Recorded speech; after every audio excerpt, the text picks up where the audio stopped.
Migrant apprehensions in November more than doubling compared to 2020, with over 173,000 encounters. But Carly, despite those staggering figures, Democrats still refusing to back construction of a wall along the southern border. Joining us now to discuss, Brandon Judd, National Border Patrol Council President. Brandon, I feel like we've had you on every month when these numbers appear and we compare them to 2020, and it's always higher and it's always a disaster.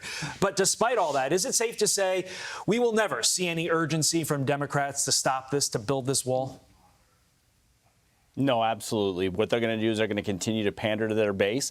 They want to appear like they're trying to energize their base to keep them on board. But the fact remains, when you look at what they're doing, they're lying and they're deflecting. When they lie, they're talking about root causes that have existed forever, for as long as I've been a Border Patrol agent. And then they refuse to talk about what's actually taking place here in the United States, where the root causes exist, the catch and release program. And then when they deflect, they blame President Trump for everything that's going on, when in reality, President Trump gave them the most secure borders that ever existed. When you look at what they talk about, it's nothing more than rhetoric. They provide no evidence whatsoever, when we can give evidence after evidence, example after example of where walls have worked. In San Diego, when we built walls, it dropped illegal immigration by 80%. El Paso dropped it by 85%. Tucson, it dropped it by 75%. Every single place that we've built walls, it's worked. That's the evidence, yet the Democrats refuse to provide evidence to the American public. The DEA says that the agency has seized more than 15,000 pounds of fentanyl this year alone.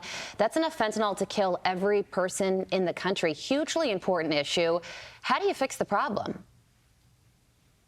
You can't fix it unless you're willing to address border security at the root level. If you look at everything that's going on, if you look at the cartels and you look at the way the cartels are able to bring people in with impunity and create gaps in our coverage, DEA is always going to be apprehending that fentanyl. We need to be getting it at the border, not in our inner cities, not in our suburbs, not in our rural areas. If we don't stop it at the border, it's going to kill more of our U.S. citizens. But that's not going to happen until we take politics out of border security, until we take politics out of all law enforcement throughout the entire United States. Why aren't the apps, the social media apps, doing more to cut down on this? I mean, this is happening because it's more or less being facilitated on these apps.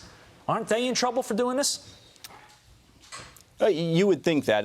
The DOJ, but again, you've got to look at who's running everything right now. The Department of Justice is supposed to be independent from the White House, yet if they don't do exactly what the White House wants them to do, people are going to lose jobs. That's why the Department of Justice doesn't go out and go after all of these different apps. The Democrats are in bed with large tech, and large tech is running these apps.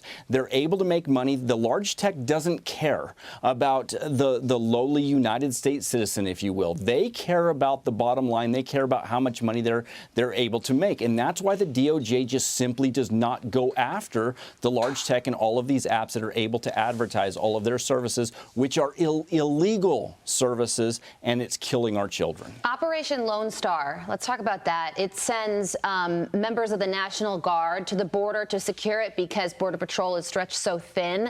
And now there are 10 civil rights organizations who are, including the ACLU of Texas, who are asking the DOJ to investigate the program because they say it's unlawful and racist and xenophobic. What is your reaction to this ask from the ACLU of Texas and these other civil rights organizations? It's so upsetting to me because this is nothing more than political theater.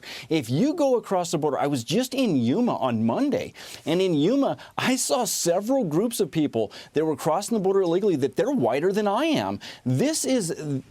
What Texas is doing is Texas is going after people equally. It's people that are violating trespassing laws. It's people that are violating traffic laws. They're not enforcing immigration laws. They can't enforce immigration laws, nor do I I advocate for them enforcing immigration laws. But what they are enforcing is they're enforcing the laws of their state, which they're allowed to do. Because this is political theater, everybody knows that this lawsuit is going to be thrown out. It's not going to go anywhere. But the ACLU wants to appear like they're doing something when in reality all they're doing is pushing the courts and stocking the courts with cases that they don't need to be hearing. And Brandon, to your point, this Texas operation is very narrowly tailored under the law. They are allowed to do what they're doing. It is not infringing on federal immigration law. There's no chance that they lose in court. But you're right. They're bringing it just to get all the attention. Brendan Judd, we appreciate your time this morning. Thank you, sir.